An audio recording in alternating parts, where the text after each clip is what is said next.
A recent report by media giant Complex shows that today's audiences have a much deeper and nuanced understanding and expectations of influencers. And so if you're looking to start and grow a personal brand or a business brand where you want to influence others, whether you want to influence their purchasing decisions, the way they think about things, whatever it might be, what worked previously will not work before. And so in this video, I'm going to be summarizing the 5 key elements from the report that will help make you a successful new age influencer.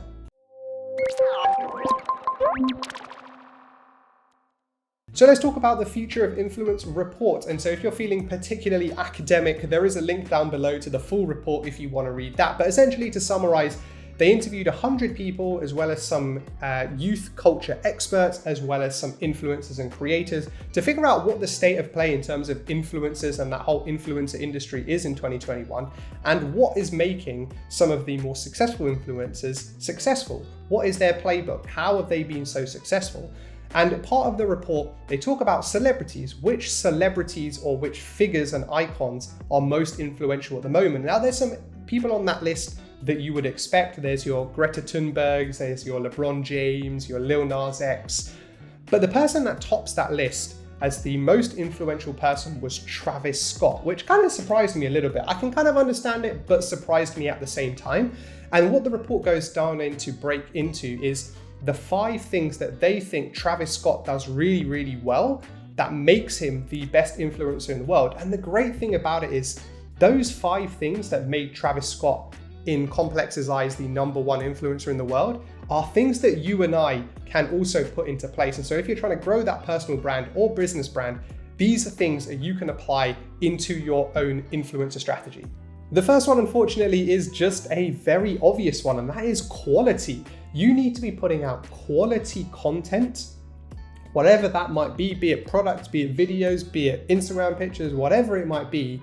Because if you are not putting in the time and effort, why should someone spend their time and effort to consume or interact with whatever it is you're creating? And that's kind of a hard truth, right? Sometimes that you have to face with yourself as well and kind of go, is what I'm producing the highest quality I can? Am I putting in the hours and time to both educate myself in something so that I'm, well versed in it, but also that what I'm producing is of the highest quality output?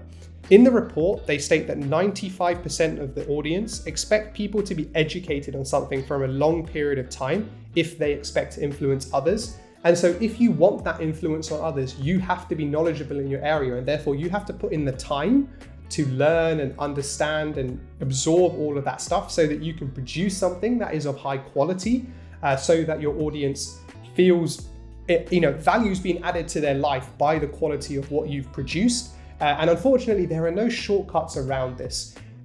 You have to put in the time and effort. But the one tip and the one major thing I would say about quality is that quantity breeds quality. So some people kind of don't produce anything because what they want to produce, they want that to be the highest quality project and the highest quality output they produce. But the problem about that is that you don't learn about how to make some quality thing without making the thing. And so by doing the process of making the thing again and again and again and again and again, you learn all of the skills and things and whatever it is you need to learn to actually make quality output. So don't confuse quality with like really long lead times to produce things and only releasing things like once a year or whatever, because remember, quantity breeds quality. So that links quite nicely into the second element, which is around consistent output. It's around consistently being there and being present for your audience. It's not about creating something, disappearing for another 6 months and then coming back. One of the things to talk about Travis Scott is there's a continuous flow of new music. And if there's not new music, there's like a collaboration or there's something fashion-based in the middle or whatever, and there's consistently stuff coming out. And so if you're thinking about becoming an influencer, thinking about how you can consistently put out content, doesn't necessarily mean creating unique content, but just how you can think about consistently creating content across multiple platforms will hugely help you and really help your audience engage with you and just kind of follow that journey. And following that journey is probably one of the biggest ways to build authenticity, which is tip 3. Now, authenticity is probably one of the, I think, the hardest things to do, but also the easiest things to do. People say be yourself, like how hard can that be? But it is really, really difficult.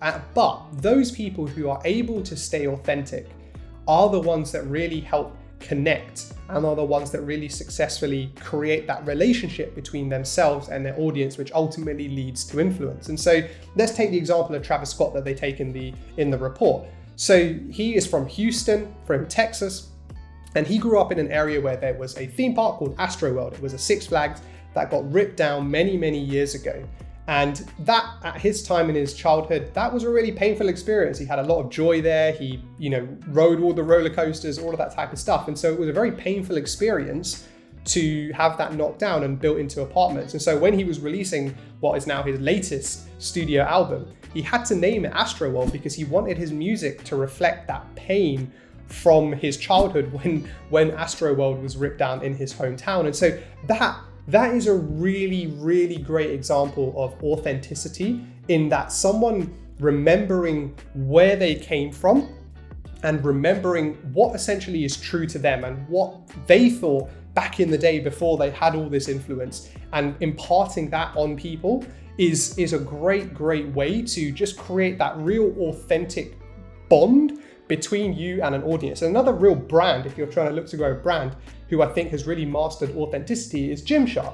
So Gymshark have grown hugely over the past couple of years. And yes, they would have had many opportunities, I'm sure, to move to a glitzy London headquarters or somewhere else in the world where it could be all fancy and whatever. But their roots are in the Midlands, here in the UK, in Birmingham kind of area. And they stayed true to that by making sure they built their headquarters there, building a community there, providing jobs there. And that is how you create an authentic brand, by staying true to the things that are close to you. And so by being yourself and just expressing those emotions or the way you felt, that's what people connect with. People don't connect with the facade that we see a lot of people put online. And because they're genuinely just more of the people putting on the facade, we often get confused that, oh, that is what we must be doing as well. But actually, if we look at the most successful influencers, those are the people that don't have the facade, and they're unapologetically who they are. And that authenticity is what really helps them break and make that huge bond between them and their audience, which ultimately leads to their influence. The next element is around associations and partnerships. Now, they're a great way to bring together different audiences and create connections, bring people together. And that, again, is another form of authenticity, when you help bring other people together. But the thing around authenticity and partnerships, and this kind of covers probably sponsorships as well, right? Which is, you need to be aligning with what your audience is problems or what their interests are, rather than what yours are or what you think the kind of industry's challenges are, for example. And the Travis Scott example of this is great, right? So Travis Scott has been very specific around who he's partnered with. So he's partnered with McDonald's in recent history on the Cactus Jack burger meal. He's collabed with Nike. He's collabed also with Fortnite, which led to 12.3 million people being concurrently on Fortnite when his concert was going on. But the thing that has worked so well for him, and the thing that can work so well for you, is when you align with the actual interests and problems your audience or the people your influence are trying to solve.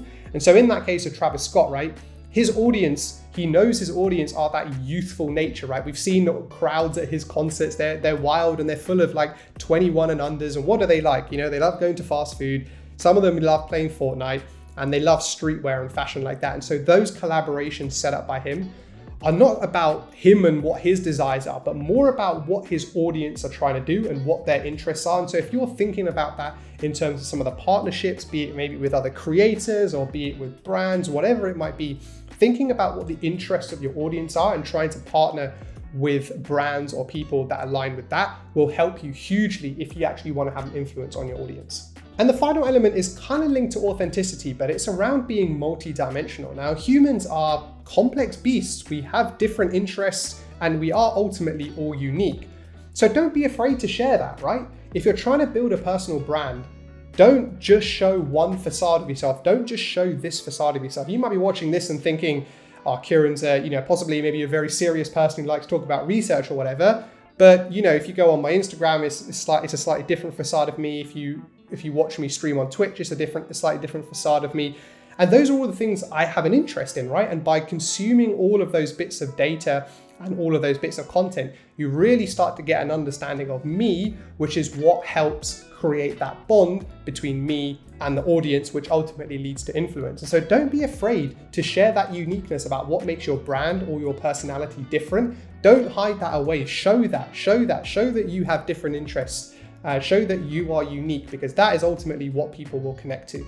So therefore, in today's world, you do not need to be hugely popular to be an influencer. And that's great for small creators like you and I, where we can focus on building those bonds and relationships between ourselves and our audience, which will allow us to have any influence or the type of influence we want. And so if you enjoy this video and you're considering now of wanting to become an influencer and possibly creating content as a part of that for you, check out my video over here where I talk about how to create the most engaging videos and keep people clicking on your videos and watching them all the way through.